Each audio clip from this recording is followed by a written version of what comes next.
Let's start part 4 with a quick recap of how a signaling molecule might be able to open ion channels, altering membrane permeability to certain ions.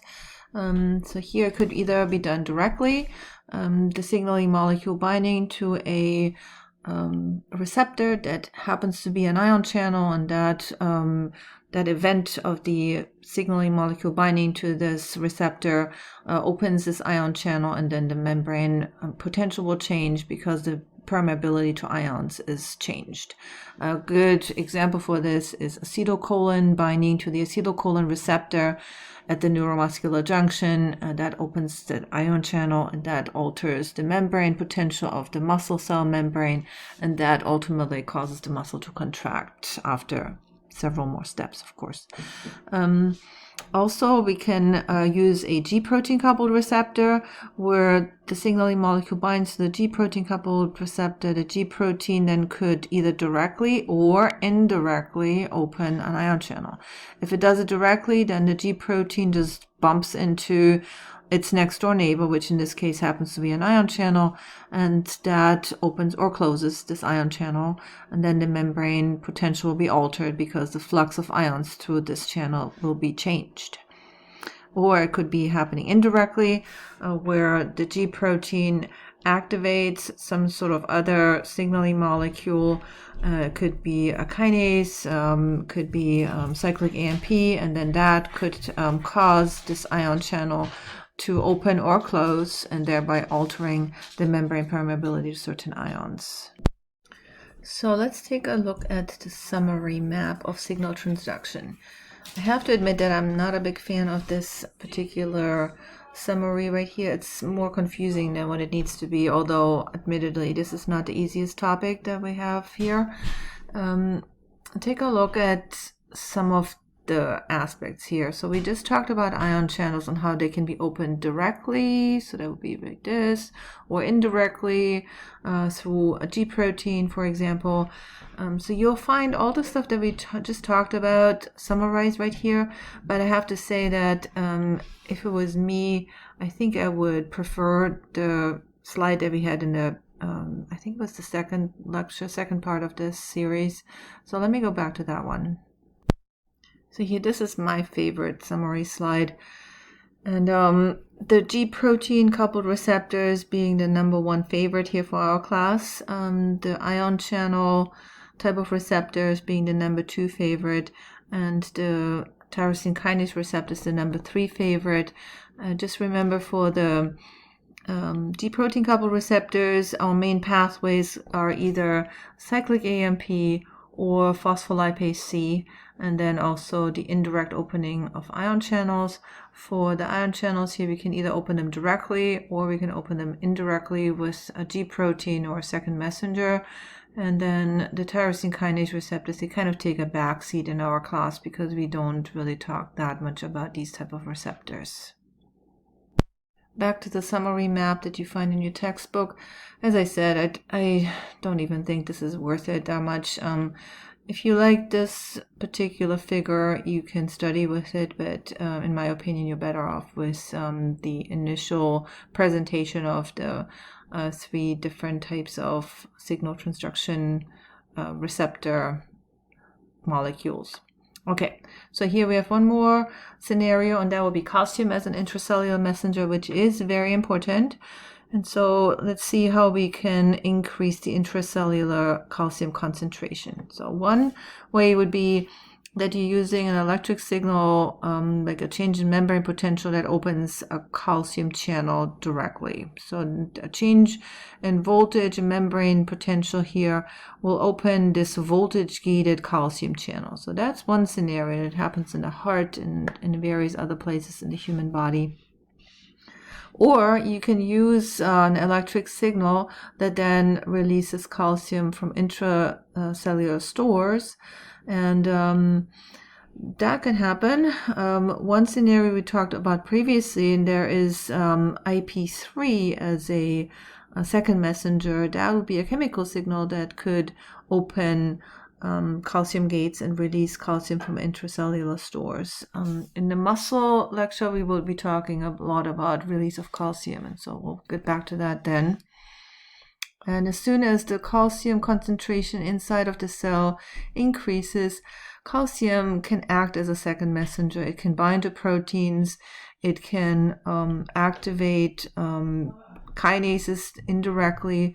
So it could bind to proteins like calmodulin, which then they change their shape and then they alter protein activity. They can turn on kinases, which we will see in smooth muscle activation. There, calmodulin plays a role. And then there are other calcium binding proteins that can lead, for example, to exocytosis. For example, release of neurotransmitter at an axon terminal requires calcium. Also movement, there will be calcium binding to troponin, and then that moves the tropomyosin away from a sarcomere, and that enables actin and myosin to interact for muscle contraction. So here are the information in pieces. Calcium as an intracellular messenger. The calcium concentration inside of the cell could increase because there's a change in membrane potential that opens a voltage-gated calcium channel. The voltage here, the change in voltage opens this channel, and then calcium will move inside of the cell. Or it could be that the electric signal releases calcium from intracellular stores, and that happens in muscle cells. Actually, we'll get back to that in the muscle lecture. Or it could be that a chemical signal such as IP3, that would be the most likely contender for doing that. IP3 could release calcium from internal stores, and then the next scenario would be that the calcium, here, so this one summarizes that the calcium concentration inside of the cell now increases, and then the calcium goes off and it will bind to proteins such as calmodulin. It could also bind to troponin. That will be the other calcium binding proteins, the most likely one, troponin, calmodulin. Those are the two that you need to know about. So calmodulin and troponin, they will both change their shape when they bind to calcium, and then they go off and activate kinases, and it works in muscle contraction. Again, we will pick that up in the muscle lecture, both smooth muscle and skeletal muscle.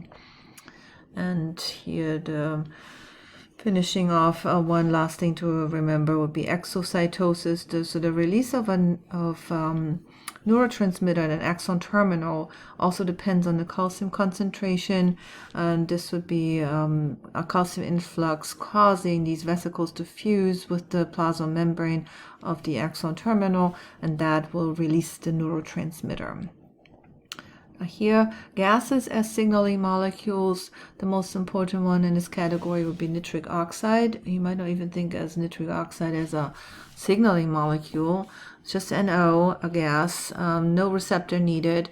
So this one is a hybrid between the two models that we had. So we had earlier said we talked about lipid soluble molecules. They can just cross the phospholipid bilayer, go into the nucleus, and then they bind to nuclear receptors and become transcription factors. And then there were those signaling molecules that bind to cell surface receptors and act through second messengers or open an ion channel. Now here we have a hybrid because nitric oxide does not need a cell surface receptor, but it does operate through second messenger systems. So nitric oxide is actually operates through a cyclic GMP second messenger pathway, and it causes vasodilation of smooth muscle. This particular pathway is exploited by drugs like Viagra and Cialis. There you want smooth muscle vasodilation for obvious reasons, and that's how you would achieve that, increasing the nitric oxide concentration. And another one would be another gas signaling molecule would be carbon monoxide, hydrogen sulfide. Those two I don't even want to say too much about it because they're really not that important, and we will not be talking much about them again. Here, finally, the arachidonic acid cascade.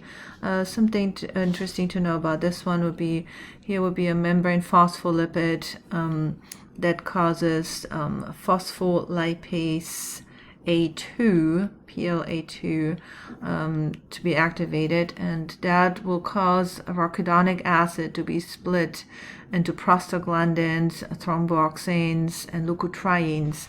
And that can play a role in inflammatory kind of processes. Also, prostaglandins are not just vasodilators, they're also they could increase your body temperature, causing fevers, and then they could also cause pain. And leukotrienes, these are important when people have allergies, especially people with asthma. Sometimes the leukotrienes, they cause the asthma symptoms. So the cyclooxygenase enzymes, you will hear more about them throughout this course. It's a family of enzymes. They're abbreviated as COX enzymes. Cyclooxygenase is abbreviated as COX1, COX2, and so forth. And they make prostaglandins, which then go off and act as vasodilators, mediating inflammatory processes and pain as well. So if you want to get rid of the pain and the inflammation, you would take non-steroidal anti-inflammatory drugs such as ibuprofen, for example, Advil, Motrin, that kind of stuff, and they will inhibit the cyclooxygenase enzymes, and so thereby reducing the amount of prostaglandin that can be formed, and that, of course, will then reduce the inflammation and the pain, which is what you want.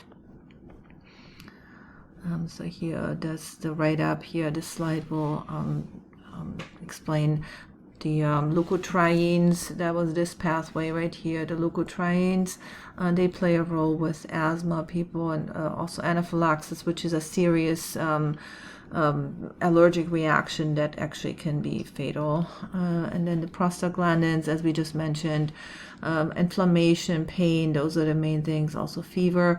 If you want to reduce fever and pain and inflammation when you have something going on, some infection going on, you can use non-steroidal anti-inflammatory drugs, NSAIDs, such as ibuprofen. That will help reduce the amount of prostaglandins that are made, and thereby reducing the pain and the inflammation and the fever. And here, this is important to mention that the actual signaling molecule does not determine the outcome of what happens inside of the cells. What actually determines the outcome is the receptor. And here's a good example given that the same signaling molecule, so here we're talking about epinephrine as a signaling molecule. If it binds to an alpha receptor, like here, so here's an alpha receptor on an endothelial cell in a blood vessel, it causes the blood vessel diameter to decrease. So we call it vessel constriction. Now take a look, the same epinephrine binding to a beta-2 receptor, also on a blood vessel, and now we have the scenario that the blood vessel diameter actually increases, and this blood vessel opens up, and it lets more blood flow into the area, allows more blood flow. Now think of the scenario, you might have massive epinephrine release in a fight and flight kind of response. Can happen when you get scared, you want to run away from something. You don't need your digestive organs to have a ton of blood flow. You want blood flow to skeletal muscle so you can run. Now, you would use the alpha receptors here. They would shut down pretty much most of the blood flow into, let's say, digestive organs, but you want maximum blood flow to your skeletal muscle, and then you open up these blood vessels. So the same neurotransmitter can cause blood flow to increase in one area, and could blood flow decrease in another area, and it's all just based on the receptor. That's a really important concept that you should know, that the receptor determines the outcome, not the neurotransmitter. And finally here, the modulation of signaling pathways, specificity and competition, agonist versus antagonist. So specificity is that every signaling molecule has a specific receptor, and sometimes they can compete. That's usually exploited by the pharmaceutical industry to make a competitor. An agonist is a molecule that increases the effect of something. An antagonist is decreasing the effect of something. And here we have the primary ligand activates a receptor, and the antagonist